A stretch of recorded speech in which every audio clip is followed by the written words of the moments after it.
Hi. நாட்டா எக்ஸாம்க்கு rules and regulation என்ன அப்படின்றதான் இந்த வீடியோவில் பார்க்க போகிறோம். அதாவது எக்ஸாம் ஹாலுக்கு என்ன எடுத்துகிட்டு போகணும், என்ன எடுத்துகிட்டு போகக்கூடாது, என்ன மாதிரியான இன்ஃபர்மேஷன்ஸ் எல்லாம் ஃபாலோ பண்ணணும், எப்படி நம்ம ப்ராப்பராக ரிஜிஸ்ட்ரேஷன்லேருந்து எக்ஸாம் ஹால்குள்ளே போகிற வரைக்கும் கிளியரான இன்ஃபர்மேஷன் அவங்க கொடுத்துருக்கிறது. இதெல்லாம் பண்ணுங்கள், இதெல்லாம் பண்ணாதீங்க அப்படின்ற விஷயம் தான். ஸோ அது என்னென்ன அப்படின்றத வரிசையாக பார்ப்போம். சுருக்கமாக சொல்லணும்னா நாட்டா எக்ஸாமோட rules and regulation. So first என்னெல்லாம் பண்ணணும் அப்படின்னு சொல்லியிருக்காங்கன்னா, ரெஜிஸ்ட்ரேஷன் பண்ணும்போது ஆன்லைனில் நம்ம ரிஜிஸ்டர் பண்ணும்போது அவங்க கொடுத்துருக்கிற இன்ஸ்ட்ரக்ஷன்ஸ் எல்லாத்தையும் ப்ராப்பராக ரீட் பண்ண சொல்லியிருக்காங்க.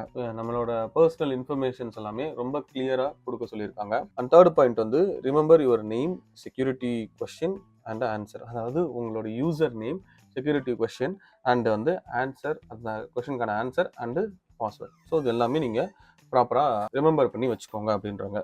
Fourth one, choose the city test centre carefully. இது ரொம்ப